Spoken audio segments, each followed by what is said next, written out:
السلام عليكم ورحمة الله وبركاته.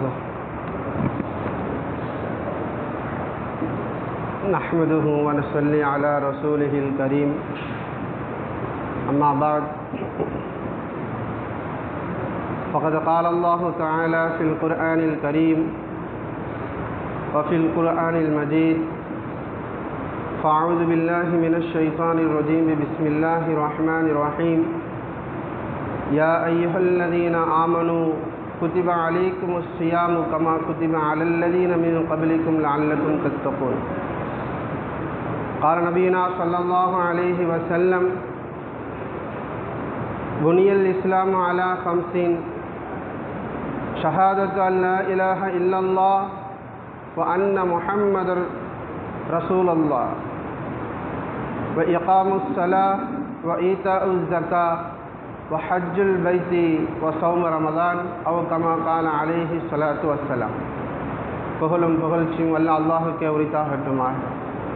ஸலாத்தும் சலாமும் எம்பெருமானார் முஹம்மது முஸ்தபா ஸல்லல்லாஹு அலைஹி வஸல்லம் அவர்களின் மீதும் அவர்களுடைய குடும்பத்தார்கள் மீதும் தோழர்கள் மீதும் குறிப்பாக இங்கு அமர்ந்திருக்கும் நம் அனைவர் மீதும் என்றென்றும் நின்று நிலவட்டுமாக. அல்ஹம்துலில்லாஹ்,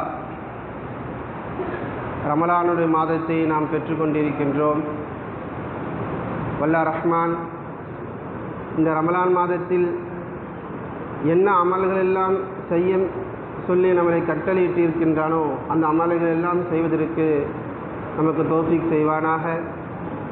அல்லாஹ் இந்த மாதத்தில் ரஹமத்துகளை வாரி வழங்குகின்றான். அத்தனை ரஹமத்துகளையும் பெறக்கூடியவர்களாக அல்லாஹ் நம்மளை ஆக்கி அருள்வாளிப்பானாக. இந்த ரமலான் மாதம் முழுவதும் பெற்றுக்கொள்ளக்கூடியவர்களாக அல்லாஹ் நம்மை ஆக்கி அருள்வாளிப்பானாக. லைலத்துல் கத்ர் என்ற சிறப்பு இரவை பெற்றுக்கொள்ளக்கூடியவர்களாக அல்லாஹ் நம்மை ஆக்கி அருள்வாளிப்பானாக. கண்ணியத்திற்குரியவர்களே, நாம் இன்று பார்க்க இருக்கின்ற தலைப்பு ரமலானை அடைவோம் என்பதாக. ரமலான் மாதம் மிக சிறப்பிற்குரிய மாதம். அல்லாஹு தஆலா எத்தனையோ கட்டளைகளை நமக்கு இடுகின்றான். அத்தனை கட்டளைகள் உள்ள ஃபர்லான அமல்களை நாம் செய்தால் நன்மை, செய்யவில்லை என்றால் தண்டனை கியாமத் நாளில் அல்லாஹ் தருவான். ஆனால் இந்த ரமலான் மாதத்தை நோன்பு வைக்கவில்லை என்றால் ஒரு தண்டனை, நோன்பை வேண்டுமென்று விட்டால் தண்டனை, ஒவ்வொன்றுக்கும் ஒரு தண்டனை இருக்கிறது. கண்ணியத்திற்குரியவர்களே, ரமலான் மாதத்தை நாம் அடையவில்லை என்றால் சாபம் உண்டாகும். அதற்காக வேண்டித்தான் ஆரம்பத்தில் இந்த தலைப்பு எடுக்கப்பட்டது. சாபம் முதலில், பிறகு தண்டனை. ஏன் சாபம் என்பதை நாம் பிறகு பார்ப்போம். இந்த ரமலான் மாதம் நோன்பு வைக்க வேண்டும். அல்லாஹ் குர்ஆனிலே சொல்லும் பொழுது, முந்திய சமுதாயத்திற்கும் நோன்பு கடமை, அதுபோன்று உங்களுக்கும் கடமை. இந்த ரமலான் மாதத்தில் நீங்கள் நோன்பு வைத்தால் லஅல்லக்கும் தத்தகூன், நீங்கள் இரையச்சமுடையவர்களாக ஆகிவிடுவீர்கள். அதாவது அல்லாஹ்வை அஞ்சக்கூடியவர்களாக நீங்கள் ஆயிடுவீங்க. இந்த நோன்பு நாம் வைக்கும் பொழுது இந்த நோன்பு நம்மளை அல்லாஹ்வை அஞ்சக்கூடியவர்களாக ஆகணும். அப்படி ஆக்கிடும், நீங்களும் அப்படி ஆகுவீங்க. அதனால் நோன்பு வைங்க என்பதாக அல்லாஹ். நோன்பு 2 வகை.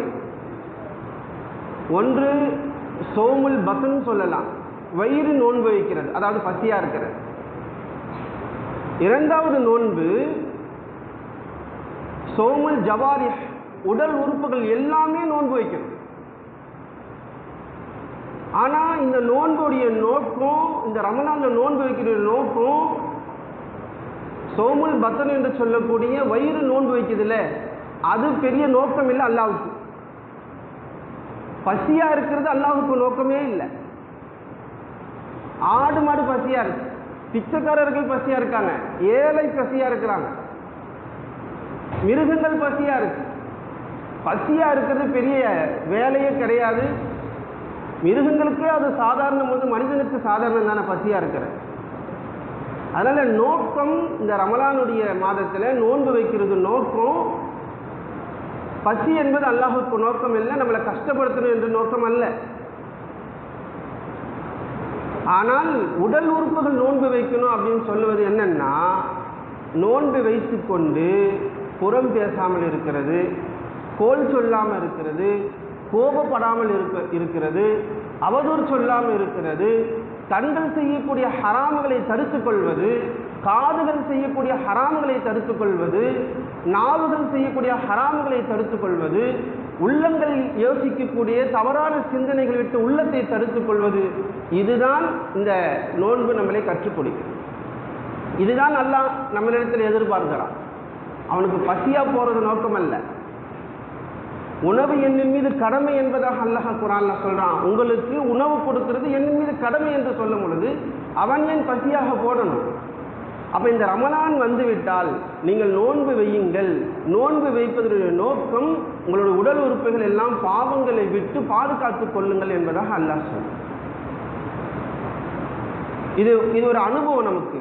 இந்த ஒரு மாதத்தில் எப்படி நோன்பு வைக்கணும், எப்படி இந்த ரமலான் மாதத்தில் இருக்கணும் என்று கற்றுக்கொண்டு 11 மாதங்கள் அதை அமல் செய்யும்.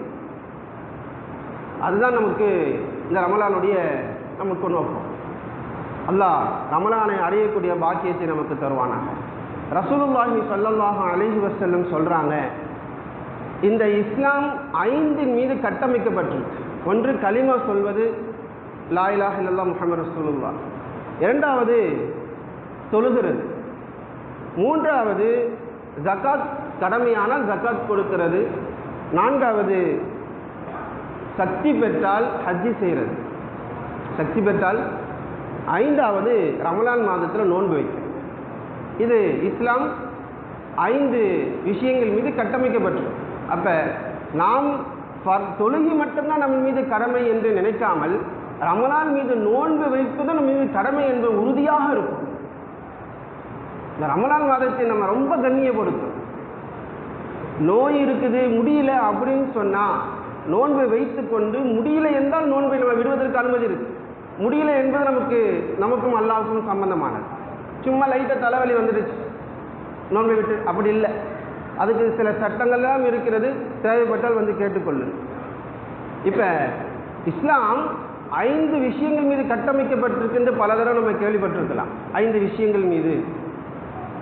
ஒரு ஹதீஸில் ரசூலுல்லாஹ் சொல்கிறாங்க, இப்னு அப்பாஸ் ரலியல்லாஹு தஆலா அன்ஹும் அவங்க அறிவிக்கிறாங்க, இஸ்லாமும் இஸ்லாத்தினுடைய சட்ட திட்டங்கள் கட்டமைக்கப்பட்டிருக்கிறது 3 விஷயத்தில் என்றாங்க. மேலே சொன்ன 5 விஷயம், ஹஜ்ஜி செய்கிறது, ஜகாத் கொடுக்குற விஷயத்தை தவிர்த்து 3 விஷயங்கள் குறிப்பாக சொல்கிறாங்க. கலிமா சொல்லணும், லா இலாஹ இல்லல்லாஹ் முஹம்மது ரசூலுல்லாஹ், கலிமா சொல்லணும் 1, தொழுகணும் 2, 3வது நோன்பு வைக்கணும். இந்த 3 விஷயங்கள் இஸ்லாம் கட்டமைக்கப்பட்டிருக்கு அப்படின்னு சொல்லிட்டு, இந்த 3ல் எதை ஒருவர் விட்டாலும் அவர் காஃபிர் ஆயிட்டார், அல்லாஹ்வை மறுத்தக்கூடியவராக ஆயிட்டாரு என்று ஒரு ஹதீஸ். இன்னொரு ஹதீஸில் பார்க்கும் பொழுது இதே வார்த்தைகள் வருது. இந்த 3 விஷயங்களில் நோன்பை ஒருவர் விடுவாரானாலும், தொழுகை ஒருவர் விடுவாரையானால், கலிமா சொல்வதை ஒருவர் ஏற்றுக்கொள்ளவில்லை என்றால் அவர் காஃபிரு, ஹலாலு தமி, அவரை கொல்லலாம் என்பதாக ஹதீஸில் வரும். சில மதுஹபுகளை பார்க்கும்பொழுது அவரை சிறைப்பிடிக்கணும். இப்போ நிர்வாகம் இருக்கு இல்லையா ஊரில், அந்த நிர்வாகத்திற்கு இஸ்லாம் அனுமதி கொடுக்குது, கொல்லுங்க. பெரிய பெரிய நகரங்களில் காசிகள் இருப்பாங்க, அவங்களுக்கு அனுமதி இது, அவர் கொல்லலாம். ஹனஃபி மதுஹபில் யார் ரமலான் மாதம் வந்து ரமலானை அடையலையோ, ரமலானில் நோன்பு வைக்கலையோ அவர்களை சிறைப்பிடிக்கலாம். இன்னொரு ஹதீஸில் இப்படி வருது, சிறிய பிள்ளைகள் நோன்பு வைக்கலையா, சிறிய பிள்ளைகள் ரமலானில் நோன்பு வைக்கலையா, அவர்கள் அடிங்க. எந்த அளவுக்கு அடிக்கணும் அப்படின்னு சொன்னால், ரத்தம் வந்தாலும் பரவாயில்ல, அந்த பிள்ளைகள் மோத்தா போயிட்டாலும் உங்கள் மேலே எந்த குற்றமே இல்லைன்னு ஒரு ஹதீஸில் வருது, ஒரு செய்தியில் வருது. அந்த அளவுக்கு ரமலானின் மீது நாம் ரொம்ப கவனமாக இருக்கணும். கண்ணியத்திற்குரியவர்களே, ரமலான் மாதத்தை நாம் அடைவதற்கு முயற்சி செய்வோம். ஒவ்வொரு நிமிடமும் ரமலான் மாதம் பேச்சுகளில், வார்த்தைகளில், சிந்தனையில்.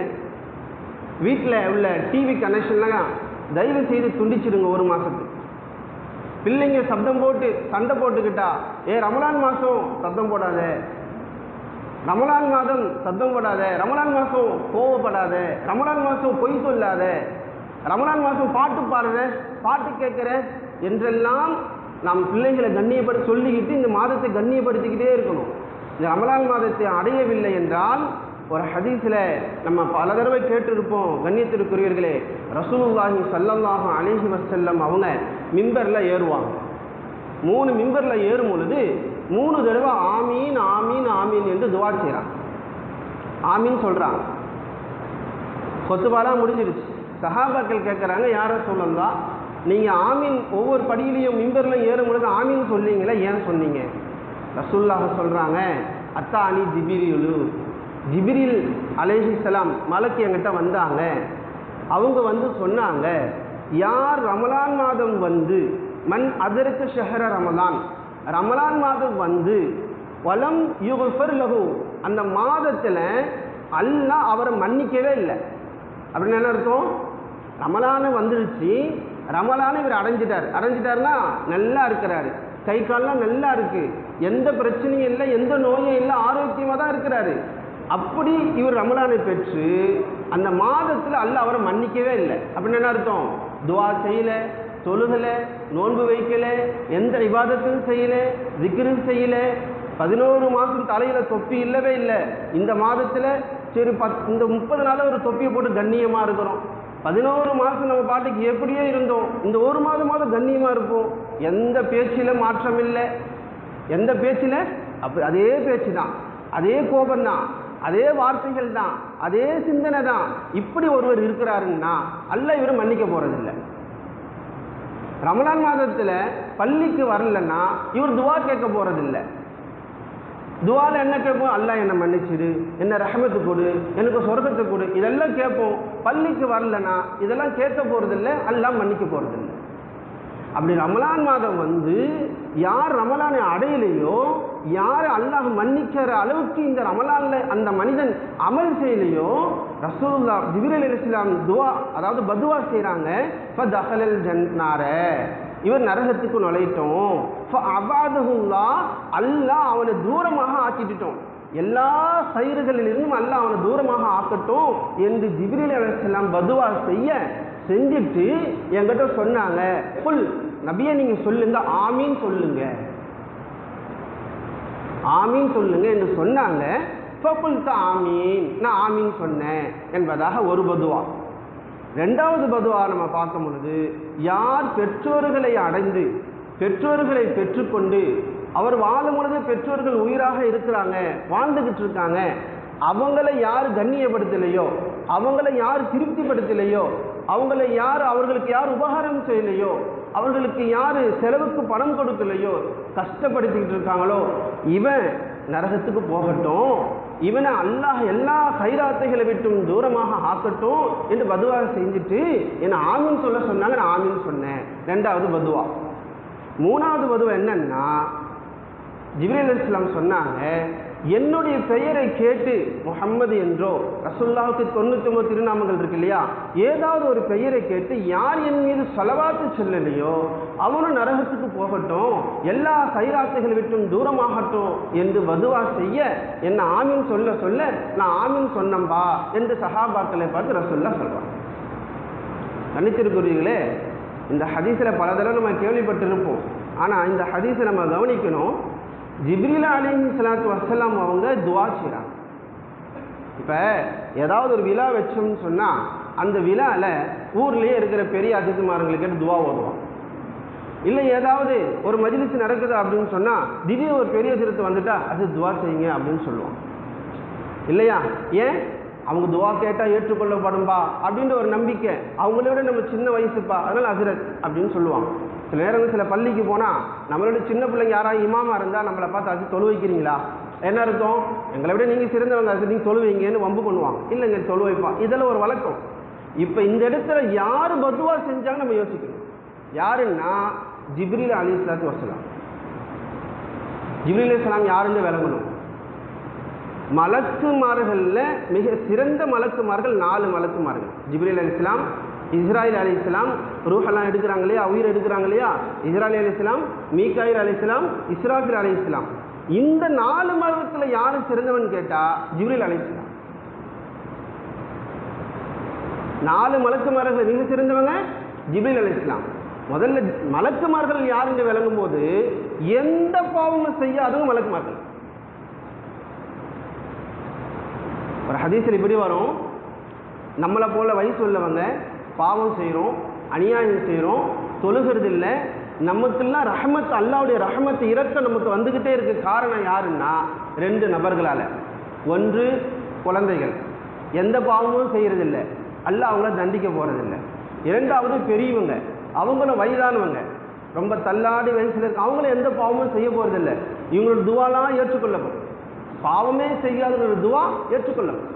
அதனால ஹஜ்ஜுக்கு போயிட்டு வந்தால் அன்று பிறந்த பாலகனை போல ஆனவர், அதனால் அவங்ககிட்ட முசாபா செய்யுங்க, அவங்ககிட்ட துவா செய்ய சொல்லுங்கன்னு சொல்லி முசாபா செய்யணும். காரணம் எல்லா பாவங்களும் மன்னிச்சுட்டு ஹஜ்ஜில் எந்த பாவமே இல்லாமல் அன்று பிறந்த பாலகனை போல வராரு, துவா செய்யுங்க என்பதாக நம்ம முசாபா செய்கிறோம்.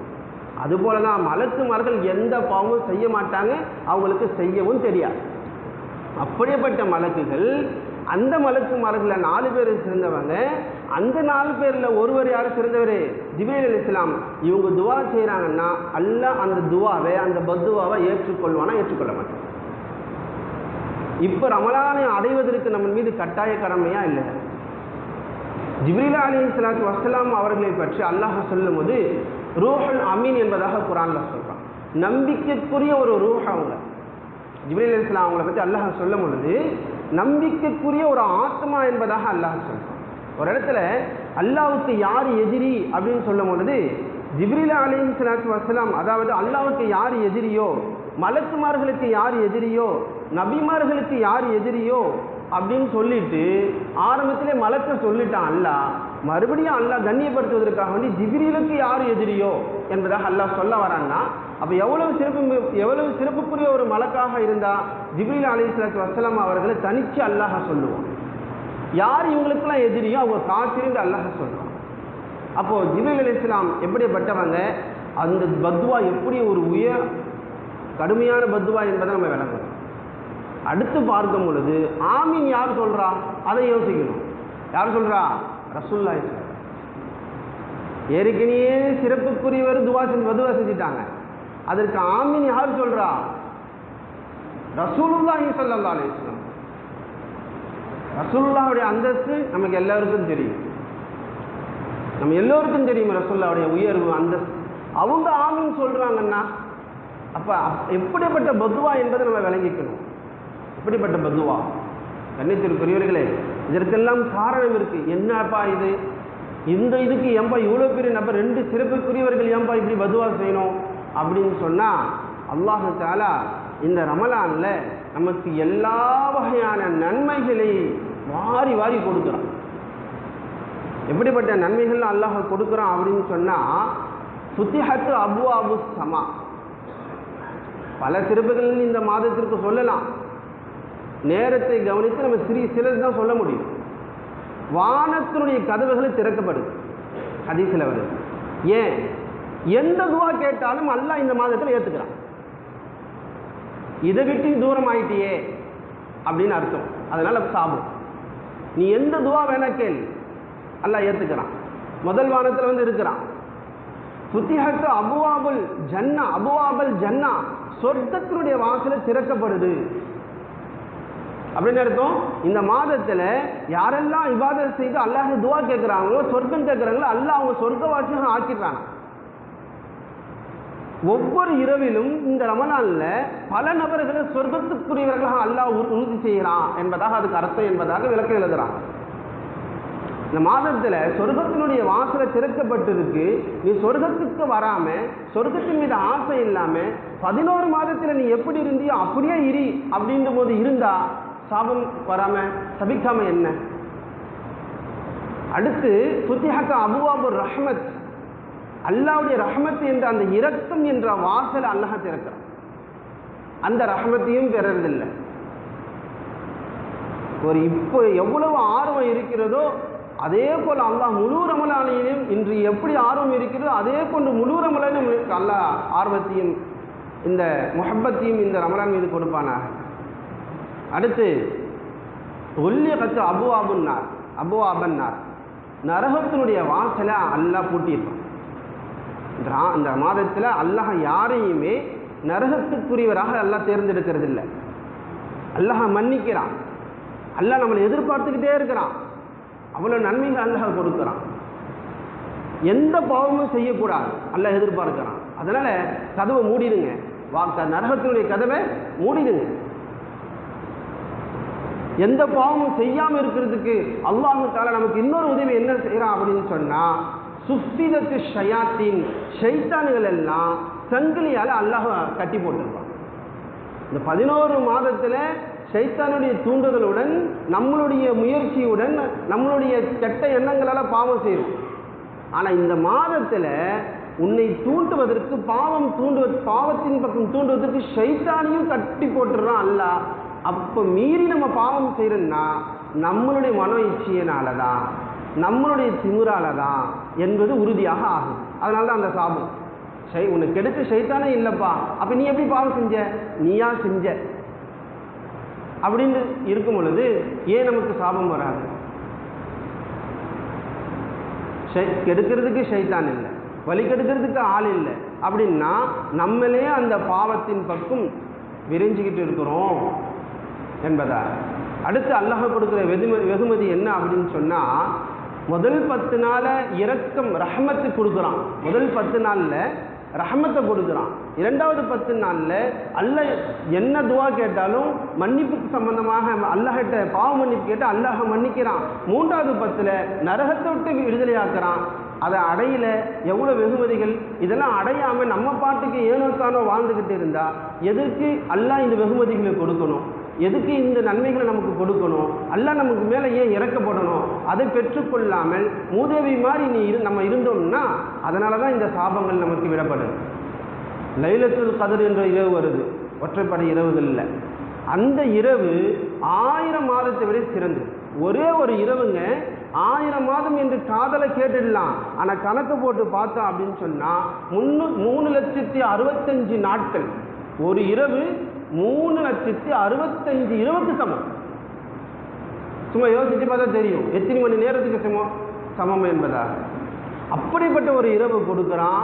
அதில் பல நன்மைகளை கொடுக்குறான். அதில் மன்னிக்கிறான். ஜிப்ரீல் அலைஹிஸ்ஸலாம் மலக்குமார்கள்லாம் குறிப்பாக இறங்குறாங்க. ஃபஜ்ர் நேரம் வர சலாம் என்பதாக சொல்லப்பட்டு நம்மளுக்கு சலாமத்தை அல்லாஹ் கொடுத்துக்கிட்டே இருக்கிறான் என்ற இந்த ரமலான் மாதத்தில் அல்லாஹ் இவ்வளோ வெகுமதிகளை கொடுக்குறான் அப்படின்னு சொன்னால், இது எல்லாம் நம்ம பெற்றுக்கொள்ளாமல் எப்பொழுதும் இருப்பதை போன்று நம்ம இருந்தோம் அப்படின்னு சொன்னால் அல்லாஹை காப்பாற்றணும். இந்த சாபத்தில் கட்டுப்பட வேண்டியது தான். அல்லாஹ் நம்மளை காப்பாற்றுவாங்க. கண்ணியத்திற்குரியல அது மட்டும் இல்லை, தினமும் மலக்குமார்கள் இந்த ரமலானில் இறங்குறாங்களாம். இறங்கி ஒவ்வொரு மனிதனையும் பார்த்து யா பாகியல் கைர் அக்பில், ஷைத்தானே சங்கிலிடப்பட்டாச்சு. அப்படி இருந்து நம்ம பாவம் செய்கிறோம், அதனால் சாபம்னு வைங்களேன். இப்போ மலக்குமார்கள் தினமும் ஒவ்வொரு மலக்குமார்கள் இறங்கி ஒவ்வொரு மனிதனையும் பார்த்து நன்மையின் பக்கம் விரையக்கூடியவரே நீ போய் நன்மையை செய், நம்மளை தூண்டிக்கிட்டே இருக்காங்க, நம்ம உள்ளத்தில் போட்டுக்கிட்டே இருக்காங்க. இன்னொரு மலக்கு இறங்கி யா பாவிய ஷர், பாவம் செய்யக்கூடியவனே பாவத்தை குறைச்சிக்க என்று நம்மளை உள்ளத்தில் தூண்டிக்கிட்டே இருக்காங்க. தூண்டுறது நம்மளுக்கு தெரியாது, உள்ளத்தில் போடுறது எண்ணங்களை. இவ்வளவும் நடந்து நீ பாவம் செய்கிற, இவ்வளவும் நடந்து நீ நோன்பு வைக்கல, இவ்வளவும் செய்து நீ சினிமாக்களை டிவிகளை பார்த்துக்கிட்டு அதே பேச்சு அதே வார்த்தை அதே கோபம் அதே சிந்தனை அப்படின்னு சொன்னால் நம்மளை என்னன்னு சொல்கிறது, நம்மளை யாருன்னு சொல்கிறது? முஃமின் என்று சொல்கிறதா அல்லது முஸ்லீம் என்று சொல்கிறதா? நம்ம யாரு தான்? அதனால தான் இவ்வளோ வெகுமதிகளை கொடுத்தும் நீ அப்படியே இருக்கிறியே, கொஞ்சம் கூட மாற்றம் இல்லையே உன்னிடத்தில்.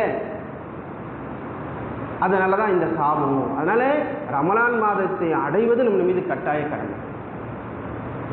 ரமலான் மாதத்தை கண்ணியப்படுத்தணுங்க.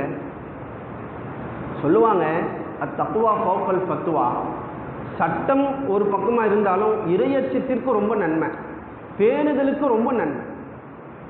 கண்ணியப்படுத்த பழகிக்கணும், நம்ம கண்ணியப்படுத்த பழகிக்கணும். ஒரு நெருப்பு வணங்கி இஸ்லாமிய நாட்டில் வாழ்ந்துகிட்டு இருக்கார். சுற்றி இஸ்லாமியர்கள். ஒரு இறைநேசர் கனவுல வந்த செய்தியை உலமாக்கள் நாவலால் பல பயானங்களை சொல்லப்படுற செய்தி இது. ஒரு நெருப்பு வணங்கி தன்னுடைய பிள்ளை ரமலான் மாதத்தில் தெருக்கல்ல நின்று சாப்பிட்டுட்டு இருக்காங்க. அந்த பிள்ளையை கூப்பிட்டு, இங்கே வா, இந்த மாதத்தில் சுற்றி இருக்க இஸ்லாமில் யாரும் எதையும் சாப்பிட மாட்டாங்க பகலில், அதனால் இனிமேல் இந்த மாதம் முடிகிற வரைக்கும் நீ தெருக்கல்ல அமர்ந்து எதையும் சாப்பிடக்கூடாது என்று அவர் கட்டளை போட்டார். அந்த பிள்ளையும் அப்படியே நடந்துக்குச்சு. ஒரு காலம் வந்தது, அவரும் வஃபாத் ஆயிட்டார். அந்த ஊரில் இருந்த ஒரு இறைநேசருடைய கனவுல அந்த நபரை பார்க்குறாங்க. பார்த்து, என்னப்பா நீ எப்படி இருக்கிறேன்னு கேட்குறாங்க. சொர்க்கத்தில் பார்க்குறாங்க. கனவுல பார்க்கும்போது சொர்க்கத்தில் பார்க்குறாங்க. என்னப்பா நீ சொர்க்கத்தில் இருக்கிற, நீ ஒரு நெருப்பு வணங்கியாச்சே அப்படின்ட்டு கேட்க, அந்த மனிதன் சொன்னாராம், நான் இது போல் ஒரு ரமலான் மாதத்தில் என்னுடைய பிள்ளைய இஸ்லாமியர்களுக்கு தோதுவா இந்த மாதிரி கண்ணியப்படுத்தும் வண்ணமாக நீ தெருக்கில் இருந்து சாப்பிடாத நான் சொன்னப்பா. இதனால் எனக்கு மரணம் வரும் பொழுது ஒரு மலக்கு வந்து எனக்கு களிமா சொல்லி கொடுத்தாங்க. நான் களிமா சொன்னேன், இதனால் அல்லாஹ் என்னை சொர்க்கத்தில் அனுப்பிட்டான் என்பதாக ஒரு இறைநேசர் கனவுல வந்த செய்தியை உலமாக்கள் நாவலாக நாம் கேள்விப்போம். நம்மளால் நோன்பு வைக்க முடியவில்லை என்றாலும் இந்த மாதத்தை கண்ணியப்படுத்தும் வண்ணமாக தெருக்கில் இருந்து சாப்பிடாம முடிஞ்ச அளவுக்கு தொப்பியை தலையில் போட்டுக்கொண்டு எப்பொழுதும் இருப்பதை போன்ற இந்த லிங்கியை முட்டிக்கு மேலே தூக்கிக்கிட்டு தேவையில்லாத பேச்சுகளை பேசிக்கிட்டு தேவையில்லாமல் வார்த்தைகளை பயன்படுத்திக்கிட்டு நோம்பாளிக்கு முன்னால் நம்ம வெளிப்படையாக சாப்பிட்டுக்கிட்டு எப்பொழுதும் இருப்பதை போல் வீட்டில் டிவி சப்தம் அந்த மியூசிக் சப்தங்களை இருந்தோம்னு சொன்னால் அல்லாஹ் காப்பாற்றும். இப்படிலாம் இல்லாமல் இந்த மாதத்தை கண்ணியப்படுத்தும் பொழுது அல்லாஹ் நம்மளை கண்ணியப்படுத்தும். இந்த மாதத்தை கண்ணியப்படுத்தும் போது அல்லாஹ் நம்மளை கண்ணியப்படுத்தும். இந்த மாதத்தில் நிறைய நன்மைகளை அல்லாஹ் நாம் வச்சிருக்கிறான். அல்லாஹ் நமக்கு அவைகளை செய்வதற்கு அல்லாஹ் தௌஃபீக் செய்வானாக. அதே நேரத்தில் சஹர் ரொம்ப சீக்கிரம் சாப்பிடக்கூடாது. செய்ய வேண்டிய அமல்களை சிறியதளவு சொல்லி முடிச்சிடுறேன். சஹரை ரசூலுல்லாஹ் சுன்னத்தை முஅக்கதாக ஆக்கியிருக்கிறாங்க. 3 மணிக்கெல்லாம் சாப்பிட்டு படுத்துடக்கூடாது.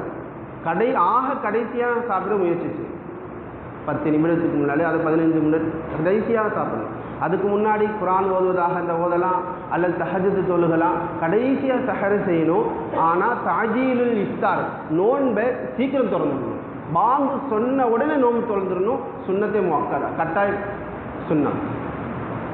ரமலான் மாதத்தில் அதிகமாக துவா செய்யணும். முக்கியமாக நோன்பு திறக்கிறதுக்கு முன்னால் அல்லாஹ் ஏற்றுக்கிறான். நோன்பு திறக்கிறதுக்கு முன்னாடி அதிகமாக துவா செய்யணும். நோன்பு வைத்திருக்க நிலையில் துவா செய்யணும்.